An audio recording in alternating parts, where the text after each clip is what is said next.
Salut à toutes et à tous, Marty Japan. Écoutez, aujourd'hui on va pas se pencher sur de la figurine. Non, on va se pencher sur des trucs comme ça. Mais qu'est-ce que c'est, Marty? Je vais passer directement au gros plan, comme ça vous pouvez voir à quoi ça ressemble, une sorte de grosse carte comme ça, plastifiée. Mais qu'est-ce que c'est, Natsukomi? Eh bien, l'été 2019, il y a une campagne qui a été lancée par la Shueisha dans tout le Japon et dans les librairies, etc. Des librairies participantes, tout le monde ne le faisait pas forcément. Le principe était simple, si vous achetez un manga, vous pouviez recevoir du coup une sorte de carte. Encore une fois, c'est une sorte de carte plastifiée, regardez-moi ça. Limite une mini carte postale. On va checker la taille. J'aime bien checker les tailles, moi. Du 15 cm, c'est vraiment sympa. Sur du 10,5. Voilà. Et c'est vraiment du plastique. Moi, je m'attendais à avoir des cartes un peu cartonnées, pas terribles. Non, ils ont sorti un gros truc. Différents auteurs de mangas de licence populaire, du coup, se sont lancés dans ce délire avec la Shueisha. Ils ont fait un petit dessin avec une petite signature. Ça a été imprimé sur 1 milliard de je ne sais combien de cartes plastifiées. Pas 1 milliard, on va pas déconner non plus. Ça s'appelait Natsukomi, cette campagne-là.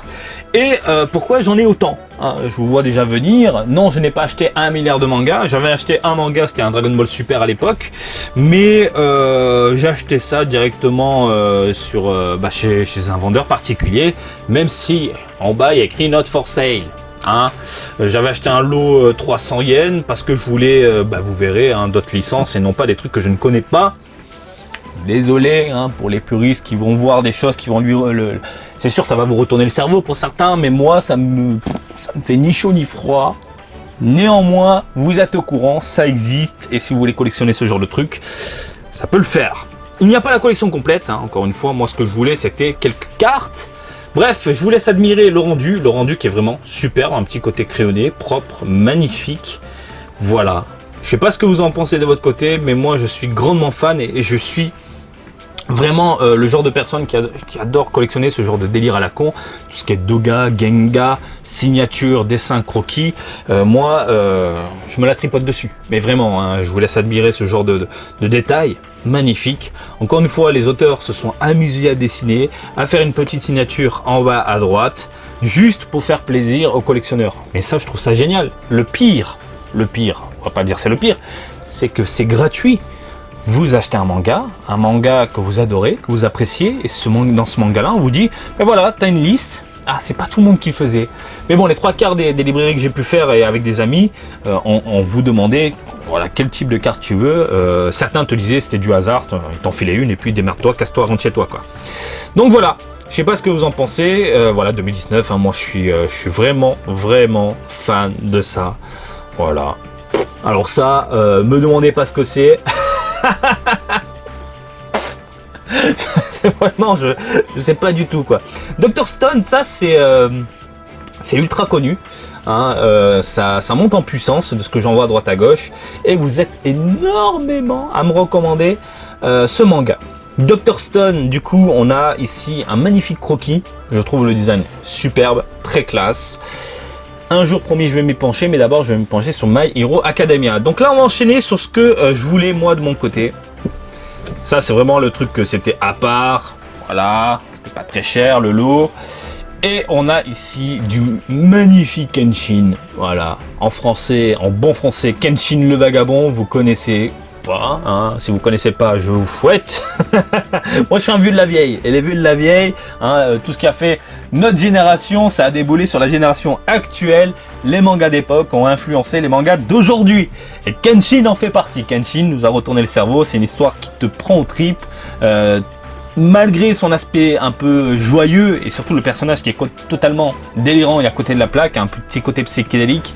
En fait c'est une histoire tellement sombre que t'as envie de lire le dernier tome, quoi. Ça te prend aux tripes. Kenshin le Vagabond, magnifique dessin, magnifique rendu, je dis oui. My Hero Academia, voilà. Academia, ça me fait penser au chocolat au Japon avec des amandes dedans. Ça déchire ça. Regardez-moi ce croquis là, ce petit dessin. Voilà, c'est joli quand même, fait par l'auteur. J'adore ce genre de campagne, c'est vraiment plaisant à l'œil. Du One Piece, voilà. Du bon Luffy, Natsukomi 2019, Komi qui veut dire comics, donc les mangas, l'univers de la BD, Natsu, l'été. Voilà, 2019, petite campagne, One Piece, Luffy, un peu mignon. Voilà, je le trouve mignon avec son petit sourire. Il a un sourire un peu mesquin. Je sais pas ce que vous en pensez, un peu Joker. Tu sens que derrière, son aspect un peu neutre, un peu serein, tu sens qu'il va taper, il va rentrer dans le tas, il va te faire bobo. Du Naruto, plus précisément ici du Boruto, ça passe. Hein. Bon, on sent que il y a un petit côté fatigué quand même au niveau des mains. Hein, ça a été fait un peu à l'arrache, vite fait, on balance. Mais bon, ça rend bien, globalement. Ah, en plus, il faut savoir, hein, regardez, par exemple ici, on a le Luffy portant un yukata, hein, un peu traditionnel, hein, une sorte de kimono si vous préférez, hein, ce sera comme ça vous avez une image, et de toute façon ça se voit avec le Luffy, c'est hyper culturel, hein, quand tu es au Japon, qu'il y a les matsuri, les fêtes à la japonaise, tu vas avec des vêtements un peu amples, frais, qui te font du bien, avec le uchiwa pour te rafraîchir la gueule. Là du coup on a la fameuse suika. On pense au Japon dès qu'à l'été, suika, pastèque. La pastèque ça rafraîchit, ça fait du bien. Et on termine sur du Dragon Ball Super, bien évidemment Monsieur Toyotaro, où là Goku est carrément à la plage avec il est torse nu, avec son petit masque, son petit tuba, il va s'éclater, limite il va aller chercher du poisson, hein, pour se régaler, directement sur la plage avec ses potes. Et le rendu est pas trop dégueulasse, voilà, Toyotaro s'est amusé à faire un truc comme ça, ça rend extrêmement bien, je suis hyper fan. Voilà, c'est vraiment le genre de petit truc que je voulais vous montrer, en dehors de l'univers, et bien des figurines. Hop là, moi, ce lot là qui m'intéressait globalement.